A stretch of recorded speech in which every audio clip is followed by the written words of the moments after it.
Hello guys, कैसे हैं आप सब लोग। तो यहाँ आज मैं आपको सिखाने वाला हूँ इंटरेक्टिव लोगो एनिमेशन कैसे करते हैं। अगर आप यहाँ पे माउस ओवर करोगे या कर्सर घुमाओगे तो वो यहाँ पे आप शेडर इफेक्ट यहाँ पे यूज़ कर सकते हो with using of A framer. Hello guys, कैसे हैं आप सब लोग। तो आज मैं आपको सिखाने वाला हूँ इंटरेक्टिव शेडर एनिमेशन इफेक्ट कैसे करते हैं फ्रेमर में। तो हम चलते हैं डायरेक्ट स्क्रीन पे आपको यहाँ पे एक फ्रेम क्रिएट कर दिया है मैंने। उसके बाद यहाँ पे आपको प्लस में जाना है।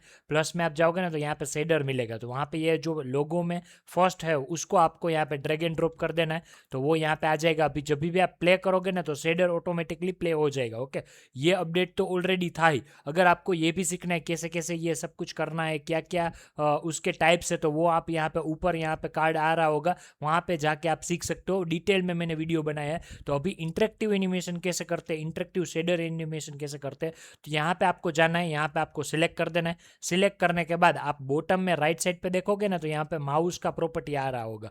पहले नहीं आ रहा था बट यहाँ पे अपडेट आ गया है फ्रेमर में। तो यहाँ पे आपको कर देना है प्लस पे क्लिक। ओके, और कुछ नहीं करना है। और कुछ यहाँ पे आपको जाना है फिर फ्रेम में और प्ले कर देना है। प्ले करोगे ना तो यहाँ पे मैं थोड़ा जूम कर देता हूँ, आप देख सकते हो यहाँ पे इंटरेक्टिव एनिमेशन हो रहा है शेडर में, देख सकते हो। ओके, और भी कुछ आपको चेंज करना है, फॉर एग्जांपल आपको प्रॉपर्टी चेंज करना है, कोई भी चेंज करना है तो आप माउस पे जाके थोड़ा आप यहाँ पे चेंज कर सकते हो। फॉर एग्जांपल पुश, रेडियस या स्ट्रेच, और यहाँ पे और भी ऑप्शन है ट्रांजिशन के, भाई आप यहाँ पे स्प्रिंग इफेक्ट या और भी कई सारे और भी ऑप्शन है 5, वो भी आप चेंज कर सकते हो। देख सकते हो यहाँ पे, देखो यहाँ पे पूरा चेंज हो गया है। और ये ऐसा नहीं है कि लोगो में ही, आप कोई भी वेक्टर शेप में भी यूज़ कर सकते हो। Thank you so much for the watching, have a good day.